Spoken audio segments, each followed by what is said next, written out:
Guys, we need to talk about Joe Henry's world title reign real quick, because honestly, I think it's been quite disappointing so far.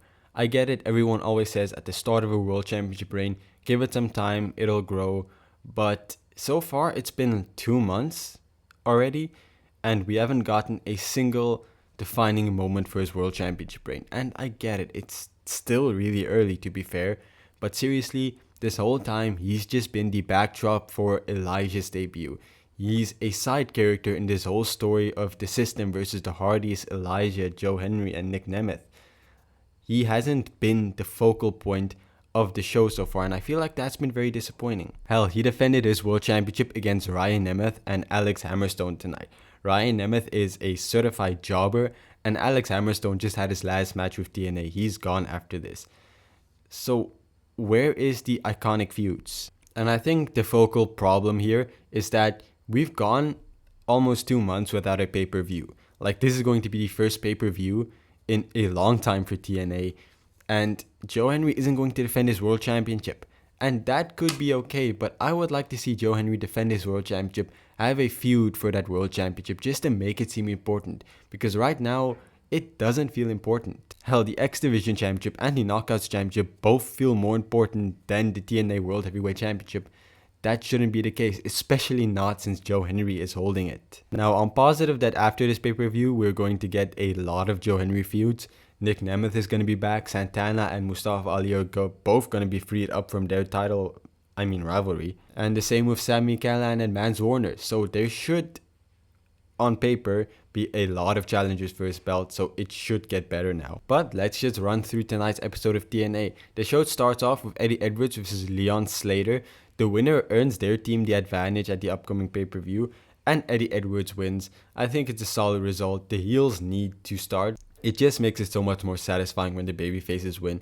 And for Leon Slater, he's still up and coming and holding his own against a former multiple-time world champion like Eddie Edwards. It's good for him. Like I said, he's going to be the breakout star of the year. We head backstage where Sami Callihan and Mans Warner have a confrontation. And yeah, this feud's done, man. The intensity isn't there. Like, I would assume these two to just instantly attack each other. That's what this feud has been built off of. But they just had a small confrontation backstage talking to each other. The intensity isn't there. And that's also an issue with us not having a pay-per-view for a while. But I'm excited for this feud to be over. The match is going to be insane. And, Mans Warner should be a pretty big deal in TNA after this. Then we head to another feud that also suffers from that same Sami Callihan and Mans Warner problem. Wes Lee versus the Rascals. Wes Lee defeats Laredo Kid, and after the match, the Rascals and Ace Austin come out to confront him, and they talk about their upcoming match. Again, another feud that I'm firmly over with, that I'm not excited for anymore. I'm ready for this to be done and everyone to move their own separate ways, because it's been dragged out for too long, man. Let's catch up with what the Knockouts are doing. So for the Women's Tag Team Championships, we have a backstage segment where Spitfire confront Ash by Elegance and Heather by Elegance, and Santino announces that tomorrow at the pay-per-view, they'll defend the championships, but the Personal Connoisseur will also be in the match. So it's going to be a 3-on-2 match, and I think this is the perfect time to turn the championships around and give them to the By Elegance brand. Not that I don't like Spitfire, but I feel like it's over. They did some interesting stuff with Spitfire owning the By Elegance brand for a little while, but I think now it is really the time to put it on the By Elegance brand, and let's give Dani Luna a push, because she really has the potential to be the top babyface of the Knockouts division, and heaven knows we really need someone like that. Then we have a really confusing match between Xia Brookside and Rosemary, and I don't know what we're doing with Rosemary. So the match ends after Rosemary tries to attack Xia Li with a weapon, but she stops her and then she spits in Xia Li's face, misses her. I don't get what we're doing with Rosemary. We keep giving her losses, we keep making her miss people. She missed Xia Li, laying Lee a while ago, and now she's missing Xia Brookside, and it never leads to anything. And that's why I can't get excited for this. And for Xia Brookside, she really needs a clean victory because she's been eating pins recently. I don't get what the idea is here. I don't get what we're doing with Xia Brookside. I don't get what we're doing with Rosemary. Two very capable mid-card talents, and we're not doing anything particularly exciting with them. And I get Rosemary is a bit older now and she maybe can't go in the ring as much, but why don't we revert back to the Undead Realm stuff? That would really freshen up the whole TNA Knockouts division.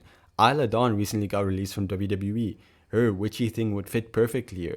Su Young is still a free agent. I don't know if she has any interest in returning to TNA, but if she is, go and get her. Add her into that mix. And same with Ali. Ali is also a free agent. She's not with AEW anymore. Bring her back. You have a lot of potential here. Let's do something with this. And for Xia Brookside, I don't really know what to do there. I'm just gonna wait and see.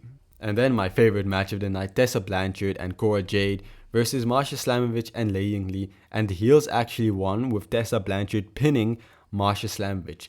It's official. We're after this Cora Jade feud, we're heading to Masha versus Tessa. So what happened here is Cora Jade attacked, or she hit Masha Slamovich with the belt, which knocked her out, and that allowed Tessa to pick up the victory over Masha Slamovich. And I think for everyone, it was obvious that Tessa is going to take the belt off of Masha eventually. Like, the heat with Tessa having that Knockouts Championship, it's going to be insane, and you really can't miss that opportunity.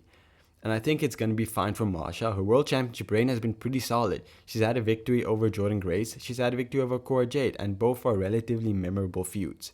So I feel like her reign has been solid, and she will win that championship back eventually. She's going to be a 2-time, 3-time Knockouts champion.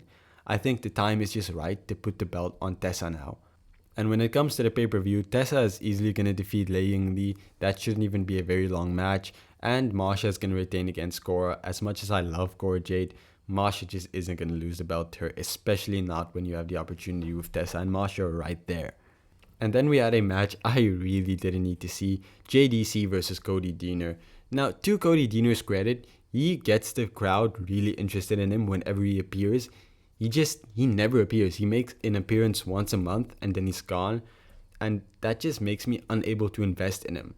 Now, JDC is in the ring for a match. Cody Deaner comes out. He talks about how he's kids and he wants to join the system.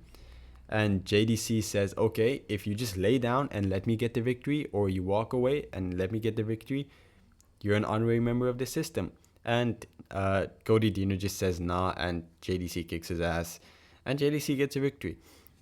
I can't complain. JDC needs this victory. He's been the punching bag for the system for a while now. So giving him these odd victories here and there, it really helps us take him seriously as a member of this feud, even if it's over someone like Cody Deaner. But I would like to see TNA actually do something with Cody Deaner. I think his gimmick might get obnoxious if you go with it too much, but hell, it works. The crowd are interested in him. Do something with that. Then we have a really intense and really heated segment backstage, a face-to-face with Santana and Mustafa Ali with Tom Hannafin organizing it. Man, I love this feud. This feud is so great. I have no words for how good this feud is. I love it. Really go out of your way to go check out this backstage sit down between the two of them. It was great. I'm so excited for this match. It's going to be so intense. This has been the best feud TNA has had going for a while. And then also Steve Maclin and Eric Young have a cinematic thing where they sit and talk. And Eric Young is still trying to get Steve Maclin to join. But here, I need to say this. Steve Maclin, I find it very hard to invest in him when it comes to in the ring and on his promos. But when we do these cinematic stuff, these realistic packages of him, I'm so invested in his character. And I get it, it's a lot more expensive to do.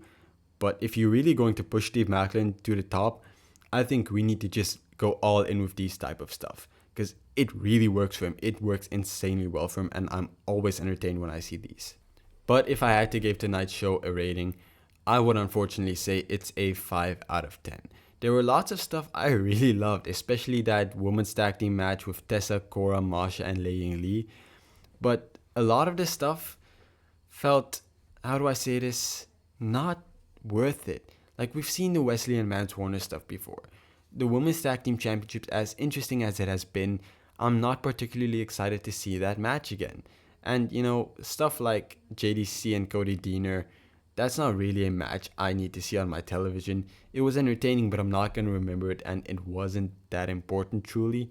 And hell, Joe Hendry's title defenses, as interesting as it was and as cool as it was, I just can't help but feel like it doesn't matter. So, I don't know what to do here, and I can't give it that high of a rating. But tomorrow is going to be really refreshing. That pay-per-view, I'm really excited for it, because I feel like, especially after this, we're gonna have a whole new direction for TNA. And I feel like I said it after every pay-per-view, but it is true this time, I hope. So yeah, if you wanna know what happens, then leave a like and subscribe, because I'm covering that tomorrow. So I hope to see you guys again soon. Leave a like, subscribe, and comment down below. I hope to see you again soon. Goodbye.